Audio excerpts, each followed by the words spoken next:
الله الرحمن الرحيم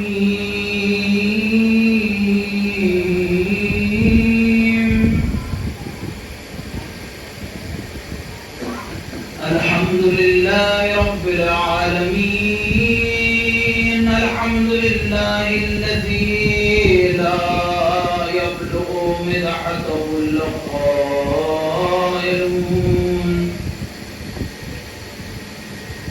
ولا يحصي نعماء العادون ولا يؤدي حقه المجتهدون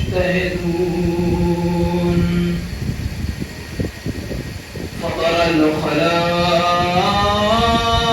بقدرته ونشر الرياح برحمته وابتدى بالصخور ميضان عرضه ثم الصلاة والسلام والتحية والإكرام على مولانا ونبينا وسيدنا أبي القاسم محمد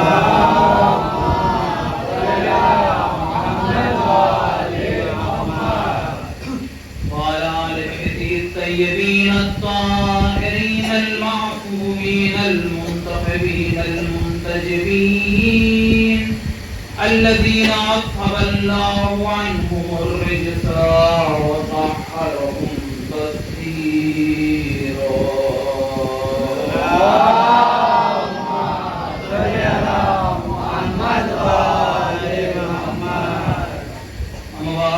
قال الله تبارك وتعالى في القرآن الكريم بسم الله الرحمن الرحيم ويطعمون الطعام على حبه مسكينا ويتيما وعسيرا إنما نطعمكم لوجه الله لا نريد منكم جزاء ولا شكورا اللهم صل على محمد وآل محمد. عزیزوں، کل بہرحال گفتگو کا آغاز اسی آیت کے ضمن میں شروع کیا گیا، لیکن کل شاید ترجمے کا موقع نہیں ملا. جس آیت کی میں نے تلاوت کی سورہ انسان سورہ زہر کی 8ویں اور 9ویں آیت ہے. ارشاد رب العزت ہوتا ہے وَيُطْعِمُونَ الطَّعَامَ عَلَى حُبِّهِ مِسْكِينًا وَيَتِيمًا وَعَسِيرًا إِنَّمَا نطعمكم لوجه الله لا نريد منكم جزاء ولا شكورا. بہت سادہ سا اگر ترجمہ اس کا آپ دیکھیں، پروردگار عالم اہل بیت کی شان میں جو کہ باتیں ہم لوگوں کے سامنے رکھ رہا ہے اور کچھ اس طرح سے ارشاد فرماتا ہے کہ یطعمون الطعام، وہ افراد کہ جو کھانا کھلاتے ہیں علی حبہ مسکینا ویتیما وعسیرا. وہ کون سے افراد ہیں عزیزان محترم؟ آپ سمجھ رہے ہیں کہ میں کن کی بات کر رہا ہوں. پروردگار عالم کہتا ہے کہ وہ افراد جو کھانا کھلاتے ہیں اللہ کی محبت کو سامنے رکھتے ہوئے، کس کو؟ یتیم کو، مسکین کو اور اسیروں کو. یطعمون الطعام علی حبہ مسکینا ویتیما وعسیرا.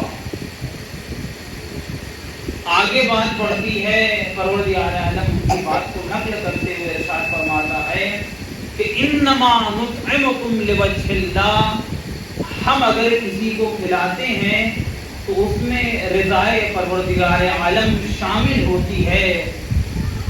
اس کے کے بعد ارشاد ہوتا ہے کہ لا نريد منکم جزاء ولا شکورا. ہم نے اگر کسی کو کھانا کھلایا، چاہے وہ یتیم ہو یا مسکین ہو یا اسیر ہو، اس کے بعد ہم نہ کسی جزا کے طلبگار ہیں اور نہ کسی شکریہ کے طلبگار ہیں. یہ تو ظاہراً آج کا ترجمہ میں نے آپ کے سامنے پیش کیا. اگر آپ دیکھیں تو اس آیت میں بخوبی پروردگار عالم اہل بیت کی صفت کو سب لوگوں کے سامنے لاتے ہوئے جملہ کہتا ہے کہ وہ کھانا تو کھلا رہے ہیں پروردگار عالم کی رضایت کے ساتھ، لیکن لا نريد منکم، اس کے بعد نہ ہی کسی جزا کے طلبگار ہیں اور نہ ہی کسی طرح کا شکریہ یا سپاس یا کچھ بھی وہ تم سے چاہتے ہیں.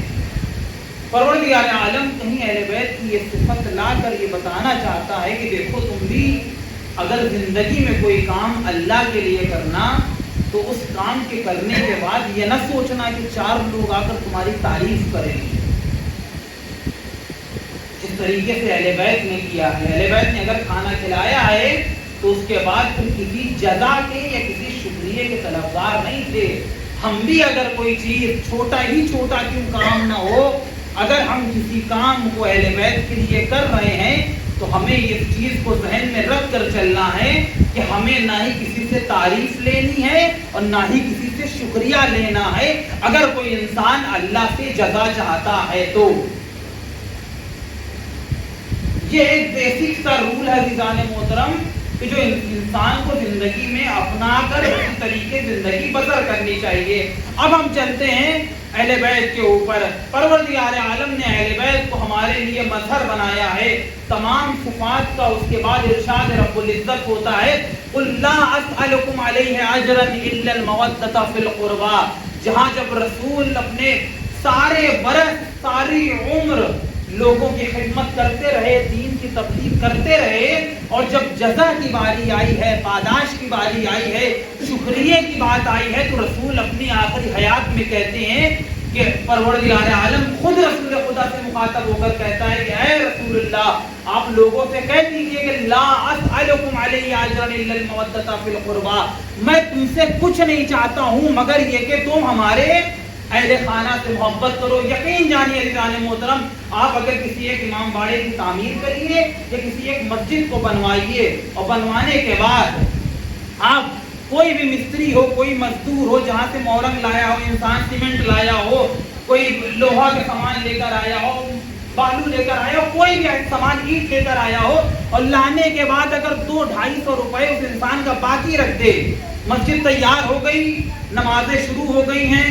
مصلے لگنے لگے ہیں، محفلیں بھی ہو رہی ہیں، مجلسیں بھی عزیزان محترم ہو رہی ہیں، لیکن آپ یقین جانیے آپ کروڑوں کی اس میں جا کر ہر اعتبار سے آپ تعاون کر رہے ہیں. اچھے سے اچھا رمضان میں افطار کا انتظام ہو رہا ہے، مجلسوں میں بہترین تبرک کا انتظام ہو رہا ہے، باہر سے شاعر بھی بلائے جا رہے ہیں، علماء دین بھی بلائے جا رہے ہیں. آپ کروڑوں خرچ کرنے کے بعد بھی آپ کا عمل کوئی قابل قبول نہیں ہے. میں اگر پوچھوں گا آپ سے کہ یہ بتائیے کہ عمل قابل قبول کیوں نہیں ہے، تو آپ یہی کہیے گا کہ جس نے مسجد بنوانے میں آپ کی مدد کی ہے، جہاں سے تم ساز و سامان لے کر آئے ہو، اس مسجد کے لیے تم اینٹ لگا کر لے کر آئے ہو، مورنگ بالو لے کر آئے ہو، تم جا کر پہلے اس کے پیسے ادا کرو، اس کے بعد جا کر مسجد میں کچھ اہتمام کرنا. یہی مسئلہ ہے اہل بیت کا اور امت مسلمہ کا. اگر امت مسلمہ 1000 سال بھی عبادت کرتا رہے، قرآن حفظ کرتا رہے، لوگوں کو تعلیم دیتا رہے، اگر اہل بیت سے محبت نہیں ہے تو پیغمبر کا صاف بیان ہے تم چاہے جتنے سجدے کو سر میں رکھو یا سر کو سجدے میں رکھو، کچھ قابل قبول نہیں ہے. صلوات بھیجے محمد والا.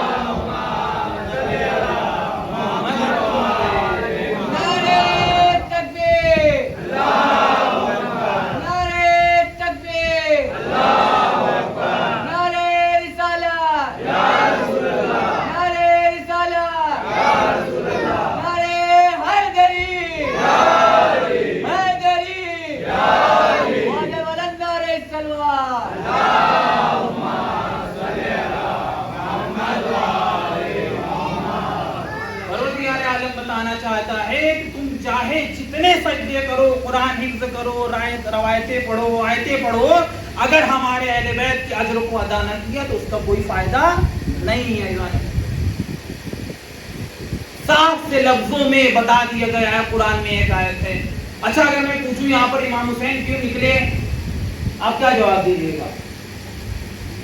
بھائی یزید نے بیعت طلب کی, ولید کے ذریعے پیغام پہنچایا کہ حسین سے بیعت لے لو. میں نے کل بھی یہ بات پڑھی تھی آپ کے سامنے, آج بھی اسی بات کو دوہرا ہو رہا ہوں. کہا کہ حسین سے بیعت لے لو, اگر بیعت نہیں لیتے تو سر کو قلم کر دو. دو صورتیں ہیں. حسین کو پتا تھا کہ اگر بیعت نہیں کریں گے تو نتیجہ کیا ہوگا, آپ کیا کہیے گا؟ امام حسین کو علم تھا, علم نہیں تھا؟ بھائی دو ہی کنڈیشن ہے. جب بیعت مطالبہ کیا گیا تو یا امام حسین کو علم تھا اگر بیعت نہیں کریں گے تو کیا ہوگا, اور بیعت کر لیں گے تو کیا ہوگا؟ جان محترم وہ بھی دو ہی صورتیں, اس کے علاوہ کوئی کنڈیشن ہمارے سامنے بن کر نہیں آتی. آپ نے کبھی غور کیا, اتنی ہزار مجلسیں سن چکے ہوں گے, علماء سے, ذاکرین سے 50 لوگ آ کر مجلس سے خطاب کر رہے ہیں. کبھی آپ نے سوچا کہ حسین نے اگر بیعت نہ کرتے تو کیا ہوتا, اور بیعت کر لیتی تو کیا ہوتا؟ جان محترم حسین کو علم تھا کہ اگر بیعت نہ کرتے تو اس کا نتیجہ کیا ہوتا. دو ہی کنڈیشن ہے جان محترم, میں بار بار آپ کے سامنے بیان کر رہا ہوں. اگر حسین ابن علی کو اس بات کا علم ہوتا کہ میں اگر بیعت کر رہا ہوں تو نتیجہ کیا ہوگا؟ موت. نتیجہ کیا ہوگا؟ موت. اور اگر آپ یہ کہیے نہیں, مولا امام حسین کو یہ بات کا علم نہیں تھا کہ اگر بیعت کر لوں گا تو اس کا نتیجہ کیا ہوگا, اور بیعت نہ کرنے کا کیا نتیجہ ہوگا.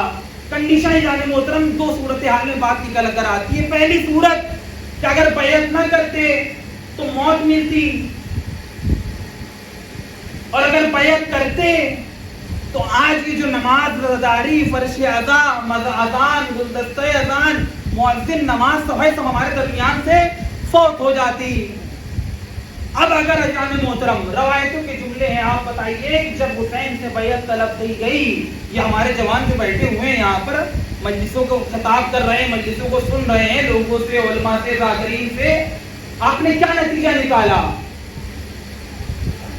اگر حسین کو اس بات کا علم نہیں تھا معاذ اللہ کہ اگر بیعت نہیں کریں گے تو کیا ہوگا, تو اگر حسین کو خود اپنے بارے میں یہ علم نہیں ہے کہ میں بیعت نہیں کروں گا تو کیا ہوگا, تو پوری امت کی ہدایت کو کیسے کرے گا؟ جان محترم تو آپ کہیں گے نہیں نہیں ہمارا امام ہے, اگر وہ صلوات بھیجے محمد والے محمد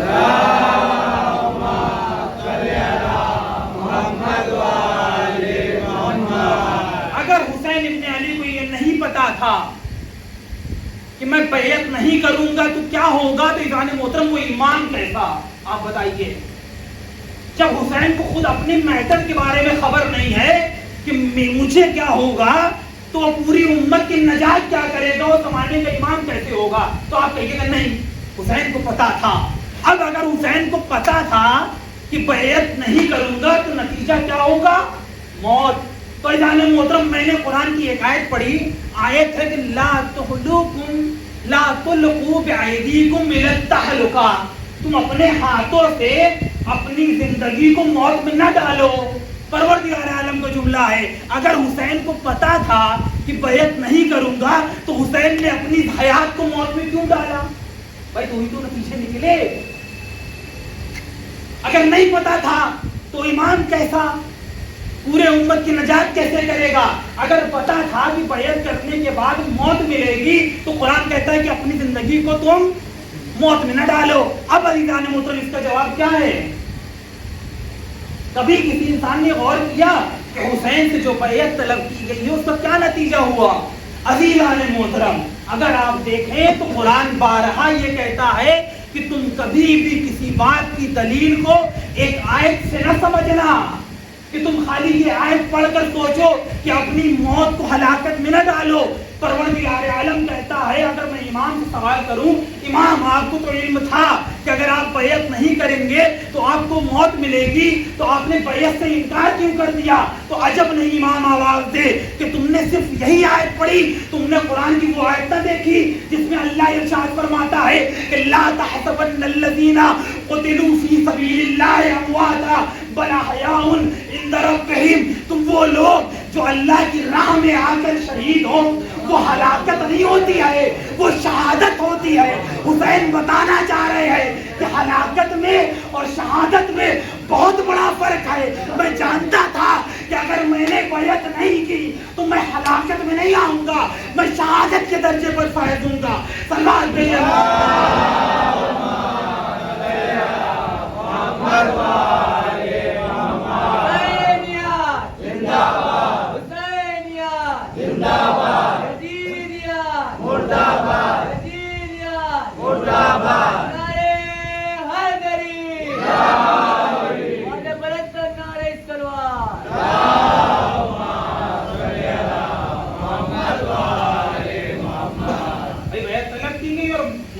جوانوں کے لیے، اپنے بھائیوں کے لیے میں اس چیز کو پڑھ رہا ہوں کہ ہمیشہ اس بات کو یاد رکھیے گا، یہ سوال آپ سے کیا جا سکتا ہے کہ بادشاہ وقت بیعت طلب کر رہا ہے، حسین بیعت نہ کرتے شمار کیے جاتے، کیوں بیعت کی؟ حسین کو اگر اپنی موت کا علم تھا تو خود جان خوشی ہو گئی۔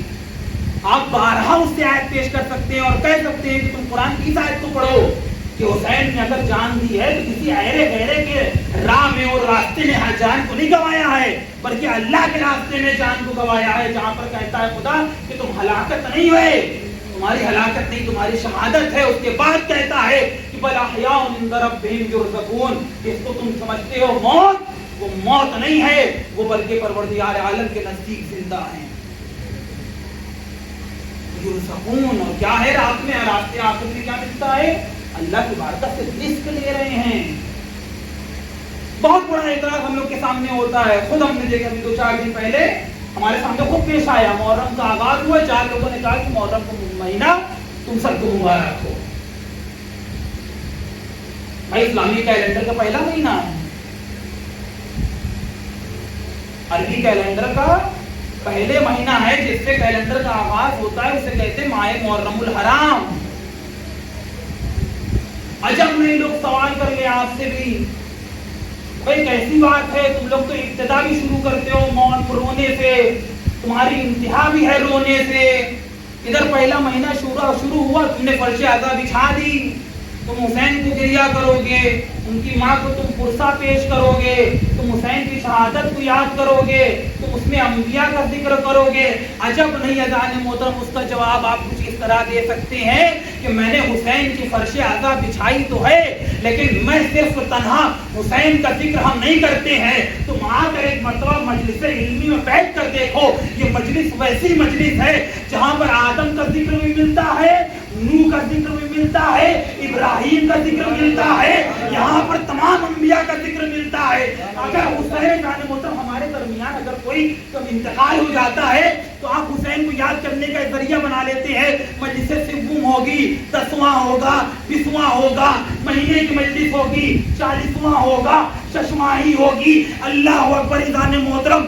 عجب نہیں مجلس آپ سے کہے کہ یہ مجلس صرف حسین نہیں ہے، عجب نہیں تم نے قرآن کی تلاوت کر کے نہیں دیکھا، قرآن ایک ہے لیکن ایسا قرآن ہے کہ جس میں آدم کا ذکر بھی ہے، شیطان کا ذکر بھی ہے، نمرود کا ذکر بھی ہے، مریم کا ذکر بھی ہے۔ عجب نہیں قرآن اور حسین میں یہی بتانا چاہتا ہوں، جیسے قرآن رسول کے سینے پر نازل ہوا، حسین رسول کے پشت پر سوار ہوا، قرآن اور رسول کے درمیان اور حسین کے درمیان ایسی ہی شباہت ہے کہ قرآن میں قیامت تک ذکر ہے، حسین میں بھی قیامت تک کا ذکر موجود ہے۔ صلوات بھیجے محمد۔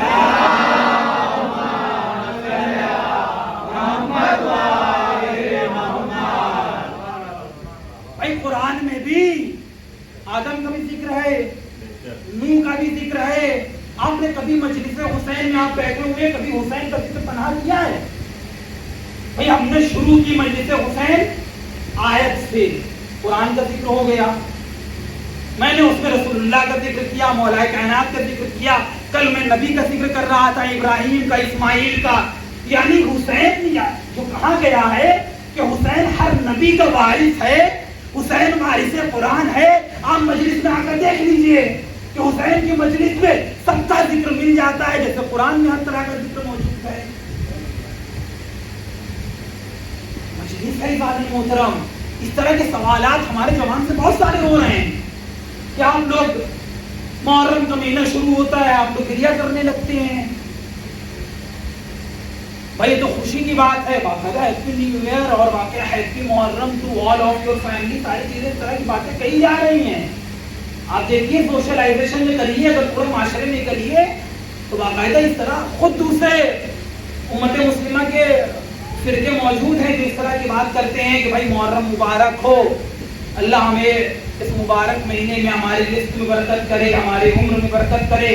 اور ہم ایک فرقے کو ایسا بھی دیکھتے ہیں کہ جس کو ادھر محرم کا چاند نمودار ہوا اور ادھر فرش اعضا لے کر بیٹھ گئے، پتہ نہیں کیا وجہ ہے ان لوگوں کے ساتھ، یا کیا پرابلم ہے ان لوگوں کے ساتھ، کیا پریشانی ہے ان لوگوں کے ساتھ کہ محرم کی ابتدا ہوتے ہی رونا شروع کر دیتے ہیں۔ میں عجب نہیں ان لوگوں سے صرف ایک بات کہوں گا، جب تم اس دنیا میں پیدا ہوئے تھے تب تم نے رو کر بتایا تھا کہ ہم زندہ ہیں۔ ہم اسی طریقے سے مجلس میں فرش اعضا بچھا کر حسین پر گریہ کر کے یہ بتاتے ہیں تو ہمیں مردہ نہ سمجھنا، ہم آج بھی زندہ ہیں، کل بھی زندہ رہیں گے۔ صلوات بھیجے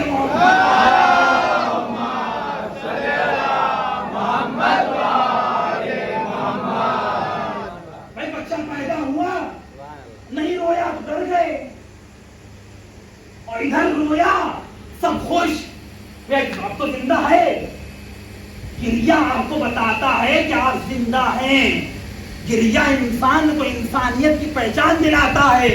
ہم رو کر بتاتے ہیں کہ ہمارے اندر ابھی بھی انسانیت زندہ ہے۔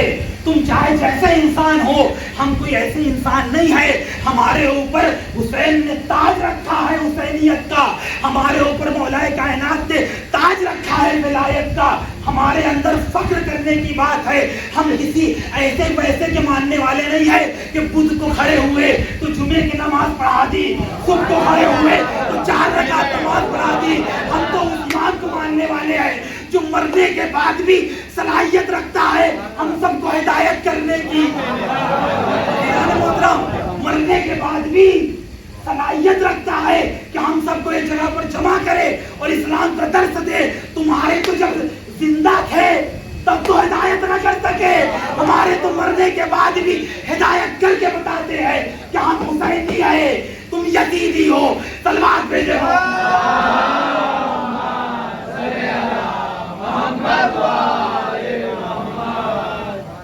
محترم، یہ حسینیت کوئی کم چیز نہیں ہے۔ ہمارے اوپر حسین نے حسینیت کا تاج رکھا ہے۔ اسے کہتے نہیں ہے کوئی چیز برانڈ ایمبیسڈر بن جاتا ہے، کسی برانڈ کو پیش کرتا ہے۔ تو آپ کے اوپر بھی اہل بیت نے اس بات کی بنیاد رکھی ہے کہ تم حسینی ہو، تم حسینیت کی برانڈ ایمبیسڈر ہو۔ تمہارے عمل سے پتہ چلنا چاہیے کہ تم حسینی ہو۔ حدیثوں میں روایتوں میں بات وارد ہوئی ہے کہ پڑھنے کی ضرورت نہیں ہے، جاننے کی ضرورت نہیں ہے، ہمارا شیعہ وہ شیعہ ہوگا جس کا رفتار، جس کا کردار، جس کا اخلاق یہ بتائے گا کہ یہ کوئی اور نہیں بلکہ یہ ہمارے اماموں کا ماننا ہے۔ ہم مجلس اعزا کر رہے ہیں، ہمارا کردار ایسا ہونا چاہیے جانے محترم، ہم اس اسلام کی برانڈ ایمبیسڈر ہیں، ہم اس کے ریپرزینٹیٹیو ہیں۔ اگر انگلش میں آپ کہیے تو ہم کسی چیز کو پریزنٹ کر رہے ہیں، پیش کر رہے ہیں۔ کس چیز کو آپ پریزنٹ کر رہے ہیں؟ کس چیز کے ریپرزینٹیٹیو ہیں آپ اسلام کے ریپرزینٹیٹیو ہیں، آپ اسلام کے نمائندے ہیں، آپ حسین کے نمائندے ہیں۔ حسین نے آپ پر بھروسہ کیا ہے جانے محترم، جس طریقے سے حسین نے ابھی اپنے مساجد کے اوپر بھروسہ کیا۔